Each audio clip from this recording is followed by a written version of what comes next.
Bienvenidos a este episodio de 1148, el podcast en donde hablamos más allá de los dientes. Bienvenidos a 1148, el podcast donde hablamos más allá de los dientes. El invitado del día de hoy es el director de cine Leonardo Ortiz, quien es la mente maestra tras del cortometraje Sé como José, que ha ganado premios en distintos festivales como el Ónico Films y el BIZ Film Fest. ¿Cómo estás, Leonardo? Bienvenido a 1148. Muchas gracias. Gracias a todos por la invitación y gracias a ti, Majo, por igual recibirme aquí en este espacio. No, más que bienvenido, realmente para nosotros es un honor. Realmente estamos muy contentos porque a nosotros aquí en 1148 nos gusta, ahora sí que explorar nuevos mundos, otros ámbitos, porque muchos de nuestros odontólogos que nos escuchan no son solamente eso, sino que tienen muchas otras aficiones y de hecho en algún momento te los vas a encontrar algo y en serio te platican y hay muchos que les gusta bastante el cine. Así que por eso decidimos que era una muy buena idea traerte aquí para que nos contaras un poco sobre tu corto, sobre ti y bueno, conocerte más. Así que de hecho me gustaría comenzar por eso. ¿Qué te hizo a ti estudiar cine? ¿Qué fue lo que te motivó? A ver, yo sinceramente decidí estudiar cine cuando yo tenía aproximadamente 15 años, justo en las pasantías de mi colegio, donde ya tenías un poquito que tener una idea de qué camino seguir. Si te soy sincero, yo nunca me consideré cinéfilo, o sea, como otras personas que desde pequeño ya ven cine independiente, cosas así. Yo en verdad siempre fui una cosa de ver Disney, Harry Potter, cosas así. Señor de los Anillos. Exacto. Pero sí, en verdad fue en un momento de mi vida, creo que fue el más duro. Ya la típica de cuando eres joven tienes momentos existencialistas. Evento canónico. Exacto. Y en verdad tenía eso, o sea, como fue un dilema porque a mí me gusta, desde pequeño me gustaba contar historias, tengo cómics, o sea, como que me gustaba muchísimo el tema de dibujar, de escribir historias y fue también como ver dentro de qué ámbito se puede desarrollar una idea y creo que la mejor herramienta o el mejor medio para reflejar tus ideas es el cine, ¿no? O sea, puedes hacer literalmente realidad. Va a sonar algo bien cursi, pero es la verdad. O sea, creo que puedes hacer realidad tus sueños, ¿no? Literalmente. O sea, si tú tienes una imagen en tu cabeza, la puedes filmar y recreas literalmente un set para eso, ¿no? Entonces, sí, fue ahí cuando decidí estudiar cine. De hecho, me agrada. Yo justamente le comentaba a los chicos que nos ayudan con los videos, que están allá atrás, que a mí, en lo personal, yo soy una persona muy creativa.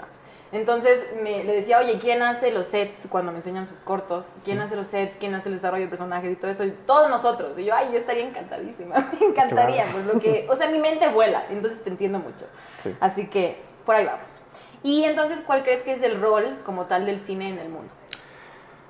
O sea, hay varios, yo creo. O sea, el cine creo que sí es una herramienta muy influencial en todos los aspectos. O sea, tanto como arte, porque el cine de hecho es arte, el séptimo arte se le llama incluso, así como la música, así como la pintura, así como la escultura. Creo que el cine igual es de eso, o sea, refleja una idea, pero es algo bien subjetivo, que cada espectador que lo ve tiene sus propias conclusiones, ¿no? Entonces remite a emociones, remite a una idea, remite incluso en un momento una propaganda. Entonces influye muchísimo ya en la forma de ver la vida, ¿no?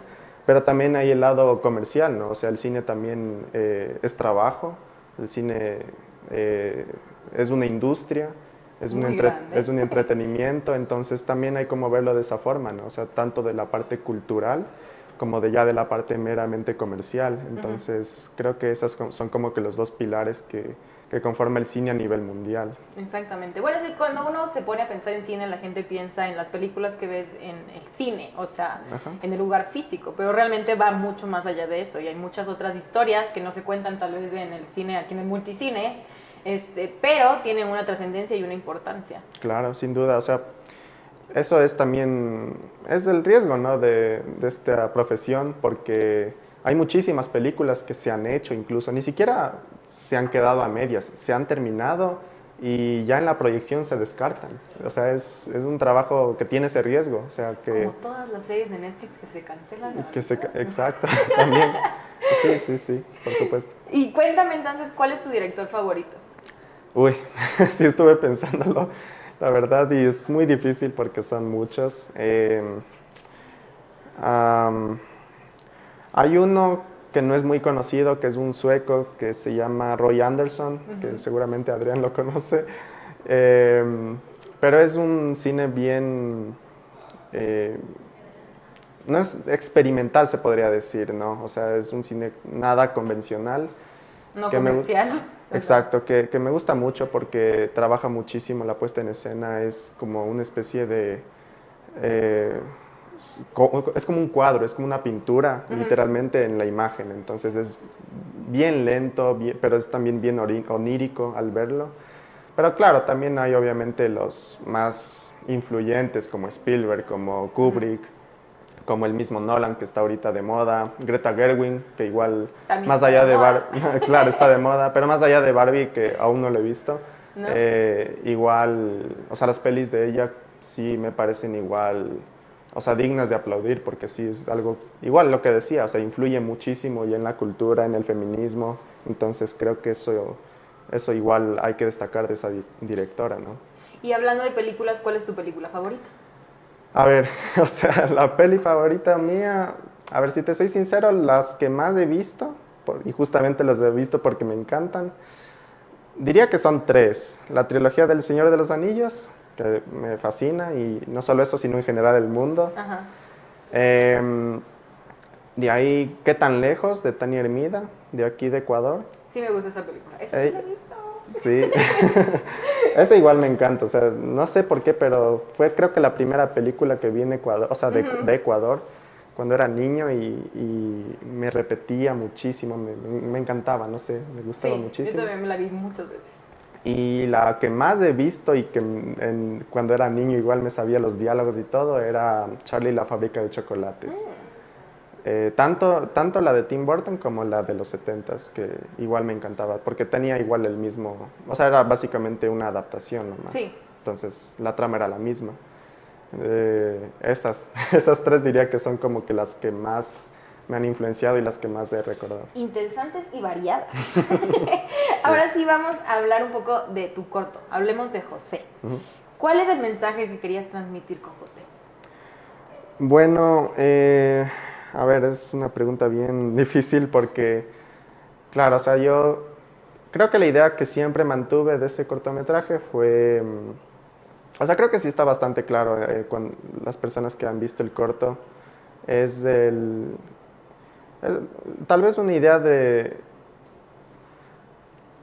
tratar de alguna forma evidenciar que el humano es un producto, ¿no? O sea, creo que es un poquito eso, es un poquito el tema de, sí, a la final somos un producto, el humano se ha vuelto literalmente un producto comercial, una máquina de hacer las cosas y principalmente esta voz que manipula y perturba a José durante todo el corto creo que también representa el poder abstracto o el poder simplemente eh, no presente o sea, no presente del cortometraje. Creo que se refiere un poco a eso, ¿no? A este poder macabro y maligno que hay, incluso mentalmente, ¿no? Tú no sabes si a lo mejor es la voz de José o también es un simple presentador de programa. Sea cual fuera el caso, creo que va un poco de eso y a la final es un bucle que se repite infinitamente, ¿no? Entonces sí, va un poco sobre el títere humano que somos, ¿no? En la sociedad.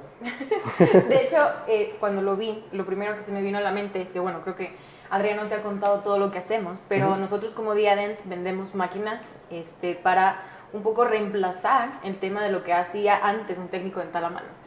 Entonces son máquinas ultra precisas guiadas por inteligencia artificial que básicamente te tallan un diente. Ya. Y eso antes tomaba días, ahora toma horas con esta máquina. Y entonces me acordaba de eso, ¿me entiendes? O sea, y yo siempre lo he visto de esta manera en la que, o sea, sí, somos mucho más eficientes, sí, ahora la persona que opera la máquina tiene mucho más tiempo para sí mismo, pero al final sigue estando este tema de hasta qué punto esta máquina va a seguir reemplazando a personas. Y yo siempre lo he visto así, y digo, así como es una dualidad, ¿no? Porque si bien es algo muy bueno, o sea, sigues tú progresando y hacia allá va la tecnología y etcétera, son las máquinas, los robots. Pero sí está ese tema de en qué momento nosotros dejamos de ser indispensables.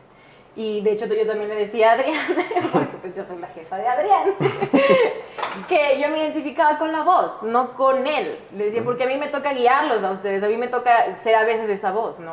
Y hay veces en que también te toca cambiar de José, por un montón de motivos. Pero, o sea, sí lo veía y dije, ay, wow, o sea, ¿por qué me estoy identificando yo con la voz? Entonces se me hacía, yo dije, no, algo me está pasando, ¿no? ¿Por qué soy la voz? Pero bueno, igual vamos a dejarlo a los odontólogos para que lo vean y a ver si se identifican con la voz o con José. Bueno, creo que en algún punto todos nos hemos sentido como José. Sí. No solamente laboralmente, en muchos aspectos de nuestra vida. ¿Alguna vez te has sentido como José? Bueno, sí, o sea, sinceramente es chistoso porque yo igual creo que, a ver, o sea, el proceso de crear el guión como José fue distinto a lo que mucha gente piensa, muchas personas, incluso familiares, mi madre, o sea, todos piensan que yo me quería suicidar y algo así, una cosa medio oscura que a lo mejor me influenció. Ajá. Pero en verdad no, o sea, en verdad fue un proceso más, sinceramente fue más técnico, o sea, fue ponerme limitantes de hacer un cortometraje de un personaje físico, ¿no? Y así, o sea, fue un proceso un poquito ya creativo en ese aspecto. De ahí, claro, salieron ya temas que siempre me han interesado, como lo es la Guerra Fría. De hecho, se basa mucho en eso el cortometraje, si ya lo ves de forma detallada. Sí. Se basa mucho también en el tema ya de la televisión, de los primeros años de la televisión, y más que nada en algo que creo que nunca lo he dicho, pero está bien impregnado. Incluso la forma en la que yo le estoy comercializando ese cortometraje se basa un poco igual en este lenguaje que tenían en los años 60, que es básicamente, o sea, claro, se basa principalmente en la propaganda capitalista, pero más que nada en ese lenguaje, nada, o sea, súper literal, súper agresivo como era en esa época. O sea, literalmente decían a las mujeres, toma tu producto para que cocines, cosas así. Y eso era suave, ¿no? O sea, Claro. habían cosas muchísimo más fuertes, pero era tan normal en ese aspecto, en esos años, que eso me impresiona, porque casi que no se habla de eso, ¿no? Sí. Y esa es un poco la idea que tuve del contexto que pasaba este cortometraje, ¿no? Pero de ahí sí me sentía como José, o sea, supongo que sí, ¿no? Pero hay una anécdota igual bien fuerte que me pasó al hacer el cortometraje. Y es que, claro, el primer momento, o sea, Jorge, que es el actor, Jorge Sassi, que es el actor de Sé como José, cuando ya le hicimos el casting y le escogí para el actor, fue un proceso bien duro para él, ¿no? Porque sí es difícil interpretar a un personaje así. En los momentos, justo cuando hicimos el casting, salimos a vacaciones. Entonces nos quedamos en vacaciones a ensayar en el INCINE. Y fue bien duro porque los ensayos, ya que era la idea de casi una cámara secuencia, casi todo el cortometraje, era ensayar 2, 3 horas. Claro.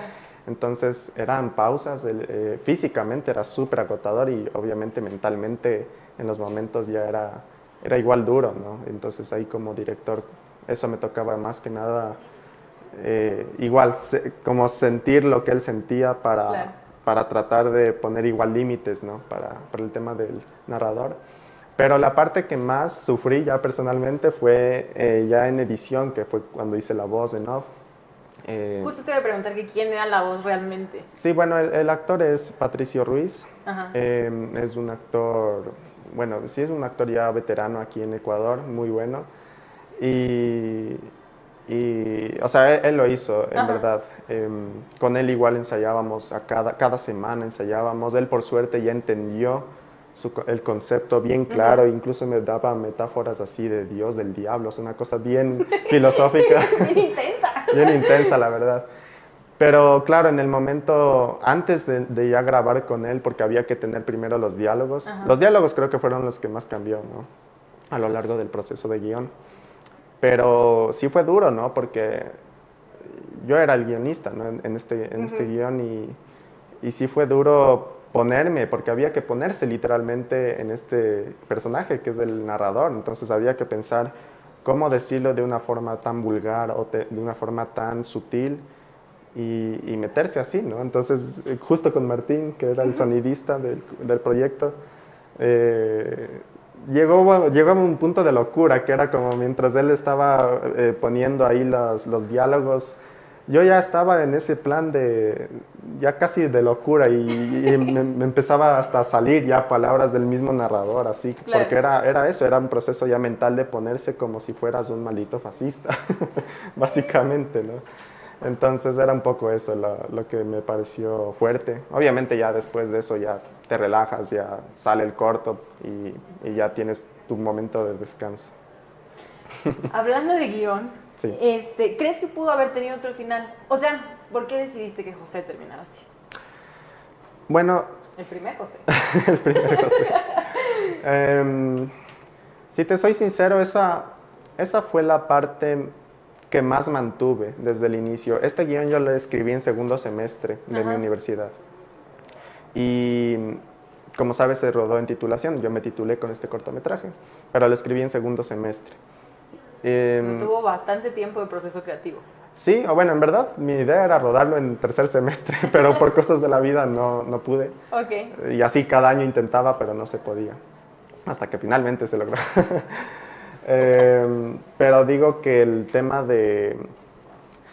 el final creo que fue bueno, esto fue ya mi proceso creativo personal y yo normalmente cuando ya tengo una imagen en la cabeza, que esto igual pasa a muchos directores, ¿no? La imagen que más se me quedó y la que siempre mantuve y nunca quise cambiar era cuando José se mata. Esa siempre fue la imagen que siempre mantuve desde el inicio. Entonces, más que el final, porque siempre hubo la idea del bucle, siempre hubo la idea de que el otro le reemplaza, eso siempre se mantuvo. Yo hice 3 versiones del guión, entonces hay tres formas distintas de ver el cortometraje. La otra había que no se mata a José, sino que le matan a José, o sea, una mano le dispara a él y se muere. O la otra es que había una con motosierra que le decapita, o sea, eran cosas así, ¿no? Muy gráfica, ajá. Sí, pero siempre había la idea esta ya sangrienta, ¿no?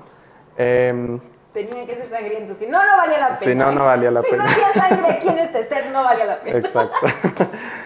Sí, pero sí, o sea, lo que más cambiaba en verdad eran, primero los diálogos, pero de las 3 versiones que hice, creo que la que más tuve duda era si José era mudo o no. Como sabes, José, bueno, habla en un momento, pero ni se le escucha, pero sí era la idea esta de hacer que este personaje sea mudo, como referencias, ¿no?, que usé en el cortometraje. Pero sí, eso creo que era lo que más cambiaba, los diálogos y José como tal, qué tan vulnerable era o qué tan débil era José. Eso era, creo que lo que más cambiaba en las versiones de guión que yo hacía. Pero el final creo que siempre lo mantuve, siempre fue la idea de eso. O sea, me refería a cambiar el final, por ejemplo, no sé por qué José no podía irse, por qué José no podía revelarse, porque tengo muchas dudas. Ah, ok. No, bueno, o sea, sí, es creo que sí es un poco la pregunta, creo que también te genera, ¿no? O sea, ¿por qué igual, así como José nunca se fue o no se podía ir, igual, o sea, ¿por qué hay en el ámbito laboral, porque hay gente que aún sigue trabajando a pesar de que le maltratan, ¿no? O a pesar de que le explotan, o ni siquiera ya en el ámbito laboral, sino en general en la vida, así como porque hay personas que se quedan en las casas a pesar de que hay gente que te pega o que violenta, ¿no?, contra ti. Son muchas preguntas que tal vez, eso creo que cada uno debería pensarlo y responderse. Sí. ¿Y qué críticas ha recibido por José? Sinceramente... Bueno, en general por todo el corto. Sí, sinceramente fue fue bien recibido, la verdad. A ver, no quiero dar nombres, pero... o sea, justo ya en el proceso final del cortometraje, ya justo cuando se iba a exhibir, los directivos, por así decirlo, del INCINE sí me dijeron que cambie el final, que no meta tal cosa, que quite tal cosa. Eso fue, creo que, lo único crítico, y entiendo que no les haya gustado por ese aspecto. O sea, antes era aún más oscuro. ¿O que No, no, eran no. más que? No, era eso, solo que O sea, ellos querían que no se viera tal parte o que Ajá. no ponga tal final, etcétera. O sea, ellos sí querían que cambie un poco el tema este. No sé por qué, pero bueno, no les hice caso, pues, obviamente. Y eso en cuanto a críticas, y ahí creo que la crítica más dura ha sido la de mi madre. ¿Qué te dijo tu mamá? Ay, las O sea, mamás también. es la única que no le gusta, o sea, que en serio dijo que ni se me ocurra hacer otra vez eso, que no sé qué. De ahí el resto no, sinceramente el resto sí la ha recibido muy bien Ajá. y eso, o sea, sinceramente sí han sido críticas positivas y eso. Básicamente. Ajá, Yo básicamente. me pongo a los pies de tu mamá, porque soy Ujú, mamá. ujú. Y sí diría así como, ¿qué le está pasando a mi hijo? ¿Qué está pensando? ¿Qué está Entonces ya entiendo por qué te dijo eso. Pero bueno, igual yo creo que hay una parte que la gente no entiende. Ujú. O sea, los directores y en general la gente creativa tiene como dos vidas. O sea, la que tú tienes en tu cabeza y la que puedes crear y la otra persona que eres en la vida real, que no Claro, normalmente es lo mismo. para nada. Entonces la gente siente normalmente que las personas contamos nuestras historias cuando realmente no tienen nada que ver con nosotros. Así que, Exacto, exacto. pues, tu mamá puede estar tranquila. Exacto. ¿Qué Exacto. historias entonces ves en tu futuro como director? Tengo varias, la verdad. Sí, a mí me gusta mucho escribir guiones. En el cine igual escribí varios guiones. eh, entonces, me gusta mucho tal vez el género de suspenso, no diría de terror, de suspenso, comedia negra un poco. Eso fue en verdad lo único y de hecho el género que se escogió para ese corto mm, es el que menos imaginé hacer porque creo que era muy difícil y tal vez no me atrevía ni nada, pero bueno, salió. Pero sí, o sea, me gusta muchísimo el tema de suspenso. Yo me baso mucho en la literatura, entonces, tipo Edgar Allan Poe, para que tengas una idea, ese tipo de relatos me gustan mucho, la fantasía, pero a la vez medio misteriosa, medio realista, que no se sabe. Thriller, se podría decir. Pero también aventura. De hecho, igual escribí como 2 cortometrajes sobre road trip o de aventura simplemente, ¿no? Comedia no diría que es lo mío, porque creo que para mí es el género más difícil de hacer de todos. Pero de ahí el resto de...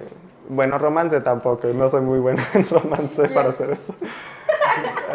Pero sí, de ahí el resto de historias sí me gustaría hacer. Cortometrajes de esto. Y ahorita con lo que fue a China igual cortometrajes documentales, cortodocumentales, igual me está interesando mucho, entonces tal vez me iría por ese lado, de momento. Y finalmente, quiero que me cuentes qué mensaje, o sea, si tú te tuvieras a ti de 15 años cuando empezaste con esta idea de querer estudiar cine, ¿qué te dirías a ti en ese entonces? Uy, Otra historia que contar. otra historia. Mentira. Am, diría que estoy bien, o sea que estamos en buen camino. Creo que es ser fiel, o sea, seguir siendo fiel a tus ideas y seguir siendo fiel a tu forma de pensar, tu forma de ser. A veces es difícil porque sí es como, sí tienes que alejarte igual un poco del mundo ordinario, por así decirlo, para ser también bien creativo, para simplemente encerrarte en tu cuarto y reflexionar simplemente, o ponerte a pensar, o estar en silencio y simplemente que las ideas vengan a tu cabeza. Em, entonces eso siempre, desde ese momento más o menos lo he trabajado así y claro, hay obviamente momentos de duda, momentos de chuta, creo que no está funcionando o sí, pero creo que manteniendo eso, de momento están saliendo las cosas bien y creo que hay que seguir por ese camino, eso lo diría. Justamente de lo que me dices de estar fuera de lo ordinario, el otro día estaba viendo un video y decía que el arte no era arte sino incomodaba. O sea, que para hacer arte tenía que causarte, pues al final, emociones. Y muchas veces la gente no sabe lidiar con ellas. Entonces tú ves cosas que no sabes, o sea, no sabes ni siquiera qué es lo que te están generando. Exacto. Y creo que es lo que a la gente más le cuesta, enfrentarse con lo que uno siente. Sí, Sí, lamentablemente. La inteligencia emocional es muy escasa hoy en día, pero bueno. Muchísimas gracias, Leo, en serio, por estar aquí, me he divertido mucho.